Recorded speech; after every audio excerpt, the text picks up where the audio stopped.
vez conversando com você e trazendo assuntos muito interessantes nessa linha espiritualista, de autoajuda, de conhecimento pessoal. Hoje eu trago para vocês o Flávio Girol, meu amigo de longa data, companheiro de caminhada, né? Vários trabalhos já fizemos juntos, e aqui no Arte Mamara também o Flávio nos acompanha esse tempo todo.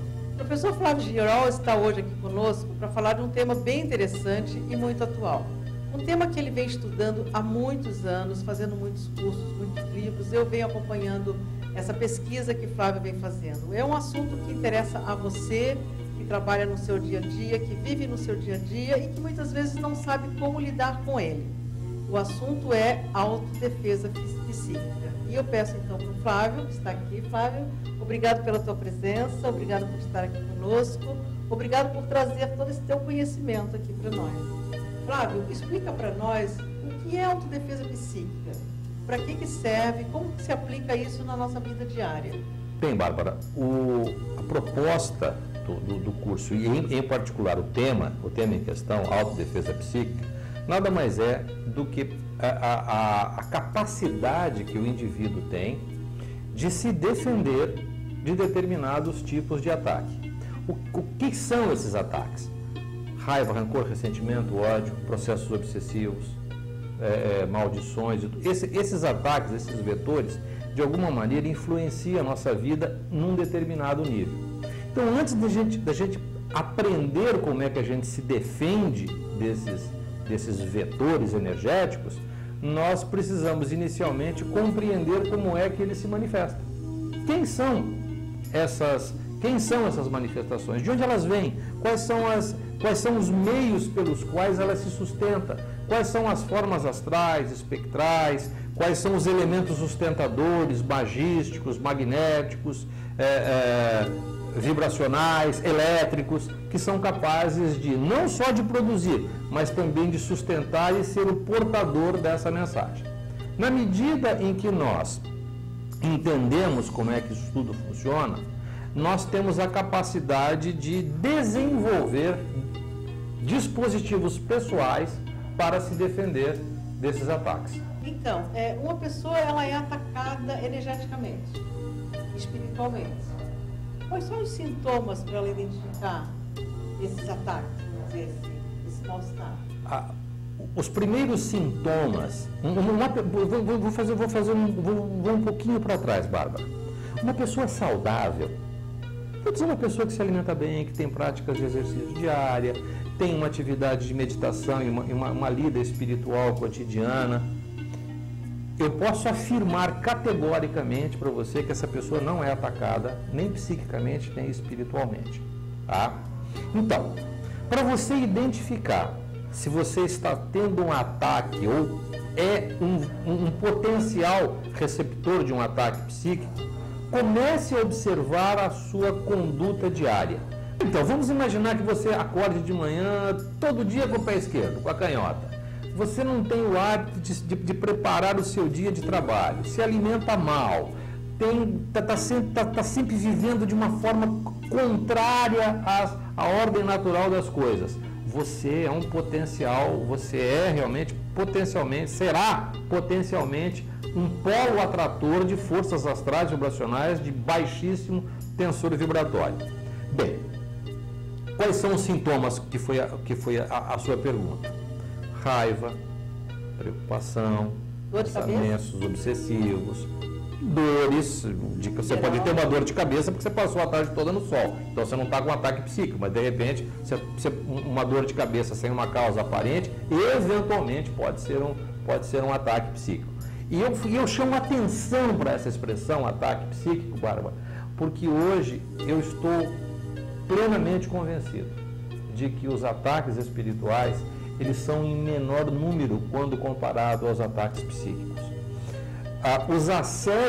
Os assédios psíquicos feitos de mim para mim mesmo, de você para você mesma, é muito maior do que aqueles vetores psíquicos advindos de fora. É claro que nós somos polos atratores, polos receptores, polos transmutadores dessa condição, né? E é por conta disso que nós desenvolvemos uma metodologia baseado em técnicas que a gente já vem estudando há pelo menos 40 anos e da nossa experiência.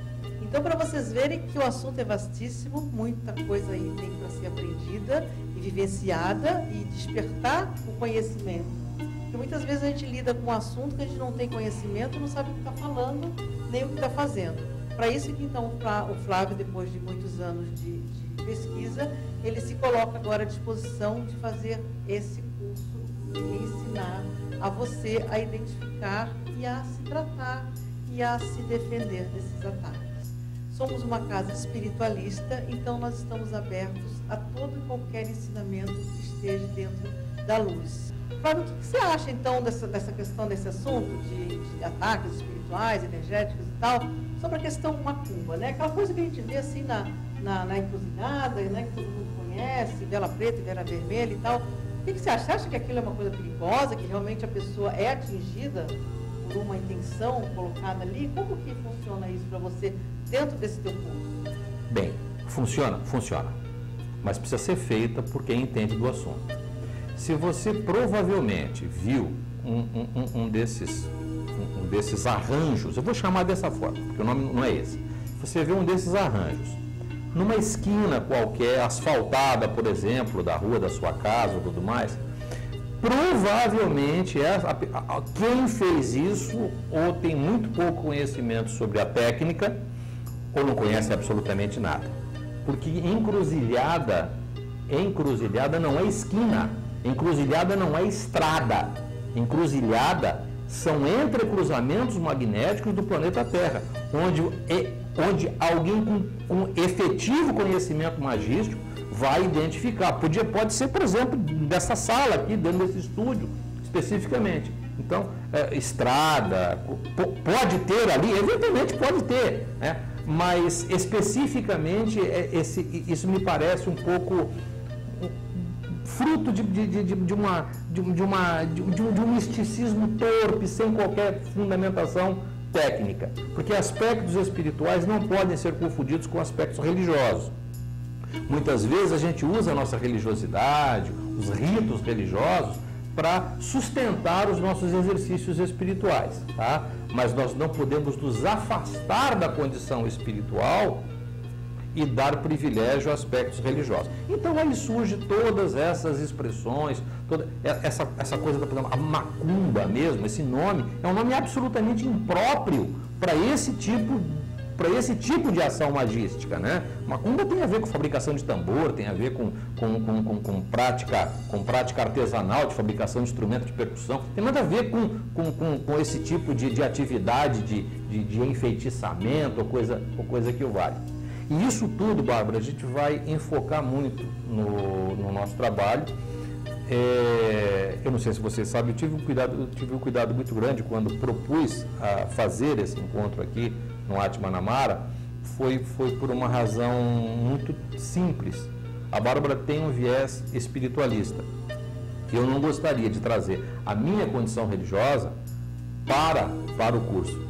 Mas aí, eu conversando com ela sobre os aspectos, sobre esses elementos, nós tiramos alguns elementos da ritualística religiosa com embasamento técnico, espiritual, para poder proporcionar às pessoas que aqui vêm, que está trabalhando conosco esse tempo todo, poder evidentemente tirar o melhor proveito. Porque você não consegue sustentar uma vibração espiritual fora do mundo físico.